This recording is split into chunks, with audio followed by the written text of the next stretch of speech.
La arena aún estaba fría cuando la joven Apache, Nayeli, abrió los ojos por última vez aquella madrugada, antes de que el mundo que conocía dejara de pertenecerle. La habían arrastrado hasta la llanura sagrada, justo al borde donde el desierto comenzaba a tragarse las montañas, y allí, sin mirarla directamente, su propia tribu la había condenado según una ley tan vieja que nadie en vida recordaba quién la había creado. Nayeli, hija del guerrero lobo cantante y de la sanadora Asha, siempre había creído que su espíritu estaba destinado a danzar entre las llamas, no a apagarse enterrado en la arena como un susurro de vergüenza. Pero ahora estaba allí, inmóvil, mientras los hombres cavaban un hoyo ancho y profundo sin pronunciar palabra, como si temieran que la tierra oyera algo que no debía ser dicho. Los tambores del amanecer todavía no habían empezado, y sin embargo el silencio era tan pesado que parecía otro tipo de música. Una mujer anciana, la misma que años atrás había trenzado su cabello para su primera ceremonia de iniciación, pasó una mano temblorosa por su mejilla antes de apartarse rápidamente, ocultando sus lágrimas. Nayeli lo notó, pero no dijo nada. No decía nada desde la noche anterior, desde el momento en que la acusaron de traicionar a su pueblo por haber sido vista hablando con un hombre blanco en las colinas del norte. Ella había intentado explicar, había rogado que la escucharan, había suplicado que alguien entendiera que no era traición, que había una razón más grande, más urgente, más peligrosa detrás de sus pasos solitarios fuera del territorio. Pero las palabras se habían ahogado entre las llamas que habían consumido dos tipis durante el ataque sorpresa que coincidió exactamente con su retorno al campamento. Para los ancianos, aquel caos era señal de que Nayeli había guiado a los enemigos. Y para un pueblo que vivía de señales, nada era más definitivo que eso. Cuando finalmente la colocaron de pie dentro del agujero, la arena le llegó a las rodillas. Nayeli levantó la cabeza hacia el cielo, intentando recordar la promesa que una vez le hicieron los chamanes. Quien habla con los espíritus nunca muere sola. Pero aquella mañana el cielo parecía vacío, sin cuervos, sin viento, sin señales. Sus manos temblaron al sentir cómo la arena comenzaba a cubrirle la cintura. Podía escuchar los latidos de su corazón, rápidos, golpeando como un caballo asustado. La tribu entera rodeaba el lugar, hombres de rostro duro, mujeres con ojos cerrados para no verla sufrir, niños escondidos detrás de sus madres sin comprender del todo qué estaba ocurriendo, pero percibiendo la tensión que envolvía a todos como una nube de tormenta. Cuando la arena llegó a su pecho, Nayeli sintió un nudo en la garganta, pero se mantuvo firme. No lloraría. No por ellos, no por la injusticia. Si moría, lo haría con la dignidad con la que había vivido. Finalmente, dejaron su cabeza y su cuello expuestos, y el sol, que acababa de nacer sobre el horizonte, cayó sobre su piel como un juicio ardiente. El jefe de la tribu, Halcón Gris, se acercó montado en su caballo negro. La miró sin odio, pero con una tristeza que solo quienes cargan con demasiadas decisiones conocen. Que los espíritus decidan tu verdad, dijo solemnemente antes de girar las riendas y alejarse. Uno a uno, los demás también se marcharon, dejando a Nayeli sola, enterrada hasta el cuello, respirando con dificultad mientras el viento empezaba a levantar polvo alrededor de su rostro. Durante horas, Nayeli pensó en su padre, muerto en batalla, en su madre, que la había amado con una ternura que solo las sanadoras poseen, en su infancia corriendo entre los tipis, soñando con ser una guerrera. Pensó también en el hombre blanco con quien la habían visto, Samuel Kane, un forastero herido al que ella había encontrado desmayado entre las rocas días antes. Lo había curado en secreto, no por traición, sino porque su madre le había enseñado que toda vida era sagrada. Pero nadie quiso oír esa parte. El sol subió más alto, quemando su piel, secándole los labios. La respiración se le volvió pesada y el mundo empezó a volverse borroso. Entonces escuchó algo, un caballo.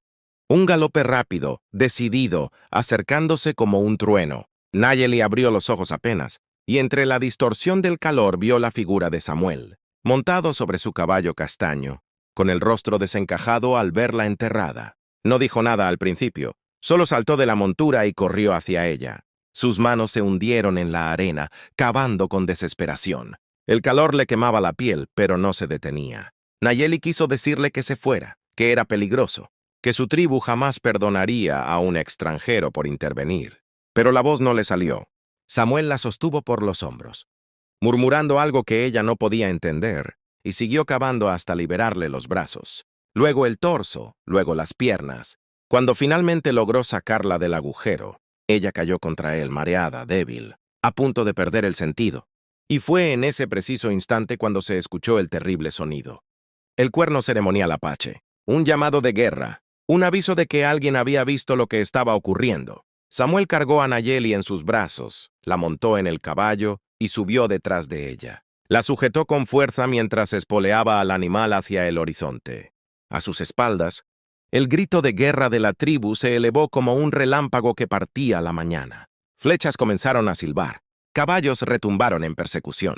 Nayeli, medio consciente, abrió los ojos y vio a su familia, sus amigos, su gente, persiguiéndola como si fuera una enemiga. Su corazón se rompió en 1000 fragmentos. Y sin embargo, una voz interior, una que no escuchaba desde niña, le susurró que su destino no terminaba allí, que aún tenía un propósito, que algo que ella había descubierto antes de ser capturada debía ser revelado. Algo que podría salvar a toda su tribu, o destruirla para siempre. Pero nadie la había escuchado. Nadie había querido oírla. Y ahora, enterrada, rescatada y fugitiva en cuestión de horas, su vida y la del forastero estaban entrelazadas por una tormenta que apenas comenzaba. Mientras el caballo corría hacia el desierto abierto, con la tribu acercándose cada vez más, Nayeli cerró los ojos y una lágrima silenciosa cayó por su mejilla, no por miedo, sino por lo que sabía que vendría después. Porque si Samuel la salvó, su pueblo no se quedaría quieto. Y lo que ellos harían al día siguiente era algo que nadie, jamás, se atrevería a hablar en voz alta. Samuel cabalgó hasta que el caballo casi colapsó, y solo entonces, en una grieta oculta entre rocas rojas, pudo dejar a Nayeli recostada para que respirara sin el peso del sol sobre su piel quemada. Ella abrió los ojos lentamente, consciente de que aquel refugio duraría poco, porque la tribu jamás renunciaba a una cacería, menos cuando creían que la vergüenza de una traición manchaba el honor de todos. «No debiste salvarme», murmuró Nayeli, pero Samuel negó con la cabeza, dejando claro que no era el tipo de hombre que abandonaba a alguien que había creído en él cuando estaba herido y solo. Antes de que ella pudiera responder, un trueno metálico resonó en el cielo.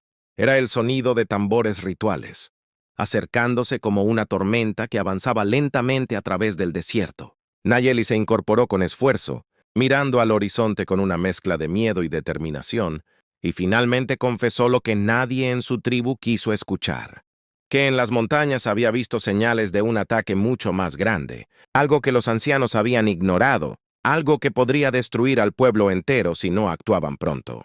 Samuel entendió en ese instante que su intervención no había sido un accidente.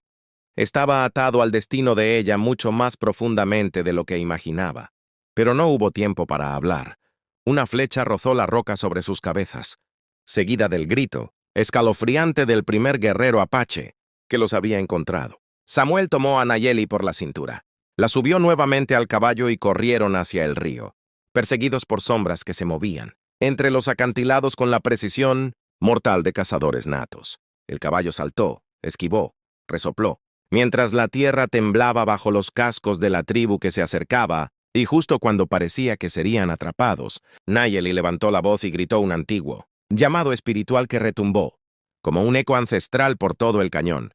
Los guerreros se detuvieron, confundidos, temerosos, porque aquel canto estaba prohibido desde hacía generaciones y solo podía usarse ante un peligro sobrenatural.